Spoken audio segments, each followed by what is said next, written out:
Software engineer Craig Baumer says his Fishtown lunch spot is dishing out pastries so good, you just might feel like you're having your cafe e dolce on the streets of Rome. For his pastry and panini fix, he heads to Fiore in Kensington. My name is Ed Crochet. I'm the co-chef and co-owner at Fiore in East Kensington, Philadelphia.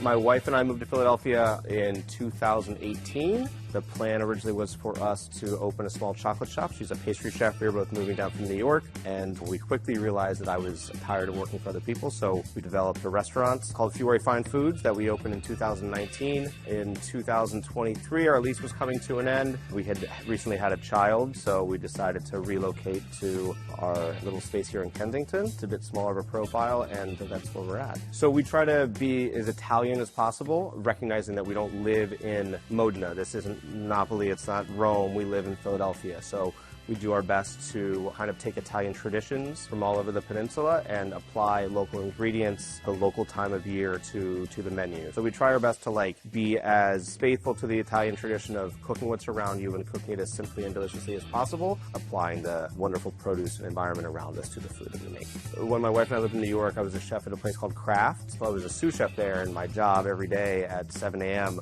was to take that giant wheelbarrow and go to the green market and pick out produce and take my wheelbarrow back up across Park Avenue. And then, you build relationships with people by interacting with them, asking what they have coming up. And I've kind of taken that rubric for the way that we operate and applied that to down here. There's obviously a pretty strong Italian tradition in Philadelphia and the Northeast in general. But then we try to apply the seasonality to other more esoteric, more unique regional Italian specialties that you can't get everywhere. So from all over the peninsula, Maritozzi from Rome and torta della nonna from Tuscany, and Italy is surrounded by and then run through with mountains. So their cuisine tends to be very regionalized. Saying Italian cuisine isn't really an accurate representation of the amount of difference there are between the little pockets and regions in Italy. And that's kind of what we try here to display in its fullest. Craig, there's a lot happening at Fiore. You got pasta, you got pastries, Yes. You got gelato. Why did you pick it? I actually used to live very close to their other location in Queen Village before they moved. And I just really, really like the food. You can go in the morning, get a pastry, get a coffee, get a breakfast sandwich if you're hungrier. You can go get some gelato to take home. And I'm so glad, they still have all the pastries I love, and they still have the pastas, which are a very important part of it. And as a go-to, what would you recommend people get their first time? So any pastry, really, is always going to be a good pick. My favorite is the Maritozzi. And it's basically a little brioche bun, very light, filled with a huge pile of whipped cream. And I'm a big whipped cream fan, so it's the perfect thing for me. But yeah, it's light, it's a little bit sweet, but not super sweet. And you just get to eat a huge mound of whipped cream for breakfast, which is amazing. When we were waiting in line to find a seat, we picked up something. I'm not exactly sure how you say it. I think it's called a borsatine, and it was filled with plum jam. And it's kind of like a hand pie, and it was delicious. Really flaky.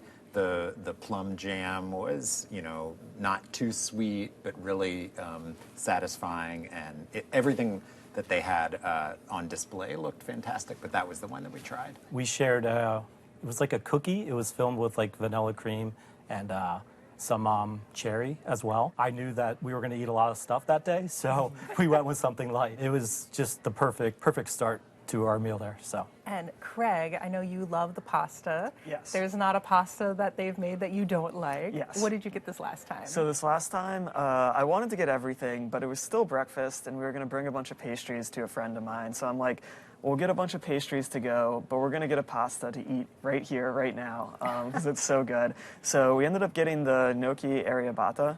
And so it was super light potato gnocchi and kind of a lighter tomato sauce, which I think serrano peppers in there for a little bit of heat. And it was so good. I could have eaten 2 orders just immediately. They also have breakfast sandwiches, and I know the salty is one of their most popular breakfast sandwiches. Yeah, I really love the salty. It's served on a house-made focaccia bread, and It's really light and fluffy egg with ricotta cheese, and it's a really simple sandwich, but just really well done.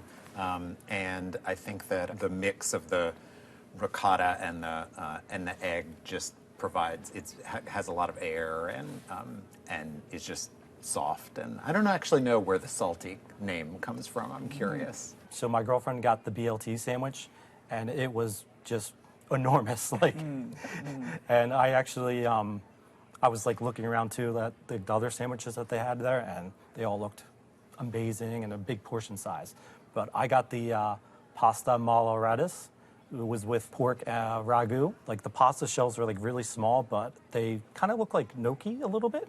But they're very delicious. They have coffee drinks, but they also have Italian soda. I had an Italian soda. It has this cherry syrup in it, and it's just perfectly mixed. Not too sweet, but a really nice treat to have. So I just got a normal latte, delicious, and my wife got a latte with it's like salted vanilla syrup in it, which is like a really great flavor, not overwhelming at all. Yeah, really, really, really good. And someone here tried gelato. How was the gelato? I had the gelato, so me and my girlfriend both had the vanilla gelato with like a cherry swirl. We got it to go because we wanted to walk around and check out some other stores. It was just delicious. I ordered a ton of food, and I think I had kind of a complicated order, and I kept going back to the pastry case and being like, maybe I should get one of these, maybe I should get one of those. And, you know, they were super accommodating, happy to answer any questions. Yeah, just seemed happy to be there and help you out. So I also got bombolini, I got a cornetti, and I got scacciati. Oh, okay. So the cornettis are an interesting thing because they have Yes. a few and they rotate them out. Which one did you get? I got the crema cornetti, and so it had kind of like custard inside. Really tasty. I did really like the scacciati that I got. It had like baked with like a tomato on top, like a slice of tomato. Oh. And I feel like it became kind of like the taste of like a sun-dried tomato almost. Just like intensely like savory with a little bit of sweetness. I really liked it. The only other thing I got was an order of the hash browns, The hash browns. which were incredible. It's definitely a highlight. I mean, all the bread is probably the reason really to go there, but you know, if you're gonna go and you're getting an egg sandwich, you should definitely get an order of hash browns on the side. And you know, it's almost as if they took mashed potatoes and threw them in the deep fryer because it has the softest, creamiest inside and a really good crisp exterior, and you know, that was definitely reason enough to go there and hang out. Craig, Fiore is your pick. Sum it up for us. Pastries and pastas that you'll be dreaming about. And Daniel, what are your final thoughts? If you want to go to a neighborhood spot that has really sweet decor and happy workers serving really amazing bread, check out Fiore. And Derek, what's your big takeaway? Pastries, coffee, pasta, and gelato. What more could you ask for? Try out Fiore, located at 2413 Frankfurt Avenue in Kensington. Reservations are not accepted, and the average tab per person without drinks is $25.